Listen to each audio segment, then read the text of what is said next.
quarto vídeo da série, onde eu tô contando pra vocês essa sumida e esse retorno meu para o Instagram. Quem não me conhece, seja bem-vindo a essa página, acompanhe. Quem já me conhece, fica por dentro aqui do que aconteceu, porque tem muita gente que me questionava, que me criticava, inclusive esse vídeo é para falar sobre isso, questionamentos e críticas. A minha cena assim, mais clássica, né, que ficou gravada na minha cabeça sobre questionamentos e críticas, né, vivendo todo esse processo meu, foi uma feira que eu participei, e aí uma pessoa que eu não conhecia pessoalmente, que não fazia nenhuma parte da minha vida, assim, não convivia comigo, essa pessoa começou a me questionar assim, no meio de várias outras pessoas. E outras até que já me conheciam, né, que já conviviam comigo. E começou a me questionar, mas Lohane, você não sabe o que você faz? Uma hora você está fazendo gestão, uma hora você está produzindo, uma hora você está isso, uma hora você está aquilo. Você tem que saber o que você faz da sua vida. E eu assim com a Luíne no colo, então essa cena pra mim ela é muito simbólica. Eu com a Luíne no colo, balançando a Luíne e olhando pra pessoa e pensando, gente, que direito que essa pessoa tem de falar assim comigo? Né? Que ela acha que ela sabe da minha vida pra estar me questionando dessa forma? E aquela cena ela me marcou muito porque... primeiro, né, quando a gente fala, tem algumas palavras que eu detesto nessa modernidade e eu falo muito, essas pessoas que convivem comigo, elas sabem. Empoderamento é uma, sororidade é outra. Então, toda vez que me verem usando essas palavras, com certeza eu vou estar fazendo um deboche de alguma coisa. Porque as pessoas, elas tiraram qual é a palavra? A genuinidade, nem sei, a veracidade, né, o conteúdo exato dessas palavras. Elas esvaziaram essas palavras.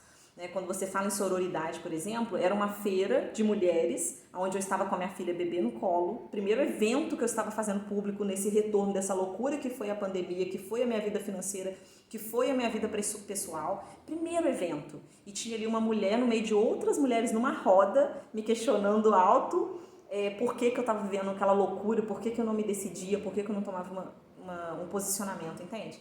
E aí, então, aquilo ali pra mim é uma cena, assim, simbólica que ficou muito gravada na minha cabeça nesse sentido, sabe?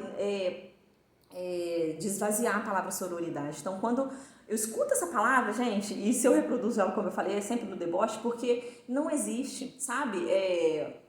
Assim, a pessoa ela não consegue essa história de se colocar no lugar do outro, isso não existe. Né? A pessoa não viveu a sua história, ela não viveu a sua dor. E isso eu não falo nem daquele, por exemplo, né? O meu marido estava dentro de casa comigo, vivendo a pandemia junto comigo, vivendo aquele momento que a gente estava vivendo tão difícil, né? Tão desafiador. E nem por isso ele teve a mesma repercussão que eu, interna minha, entende? Então não existe isso da outra pessoa se colocar no seu lugar, porque cada um vai absorver os aprendizados conforme o que ele viveu. Então, que direito aquela pessoa tinha, ainda mais porque ela não convivia comigo de manhã, de tarde, de noite, né? Ela não convivia em nenhum momento comigo. Que direito que ela tinha de me questionar sobre qual era o meu posicionamento? E aí, assim, eu reflito também, olhando para outra parte, pensando o seguinte, às vezes era também um questionamento dela, né? Ela também estava voltando naquele momento para a sociedade, ela também estava reatando os negócios, então, ok. Porém, por outro lado, eu vejo o quanto isso é difícil. Né, o quanto que naquele momento, ali eu estava com um pouquinho mais de estrutura para viver aqueles questionamentos. Porém, várias vezes, né, algumas pessoas me abordavam com essa crítica. Mas você não se decide, e assim, de forma agressiva, né, de forma como se eu tivesse uma obrigação de responder aquilo que eu estava vivendo. Né? Ainda, de vez em quando, ainda escuto vagamente isso, mas agora é muito mais raro.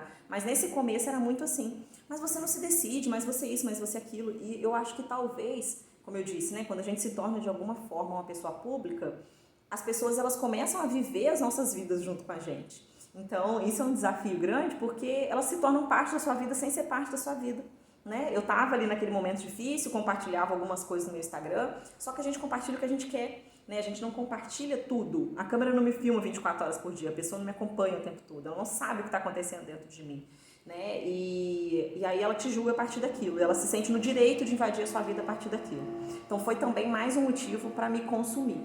Né? Quando essas coisas começaram a acontecer, foram pontos assim que eu falei, gente, eu não preciso estar passando por isso, né? Eu não tenho que justificar. Eu nunca fui uma pessoa de justificar a minha vida para ninguém, né? Eu nem com pessoas que eu convivo, inclusive, eu acho que eu devo, né? Eu acho que o que a gente faz se justifica, né? Eu sou o que eu sou, da forma como eu sou, o que eu faço é o que eu faço.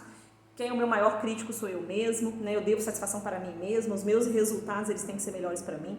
Então eu nunca fui uma pessoa de me justificar, de ficar, porque isso, porque aquilo, eu nunca fiz isso. Então por que eu faria isso com uma pessoa desconhecida?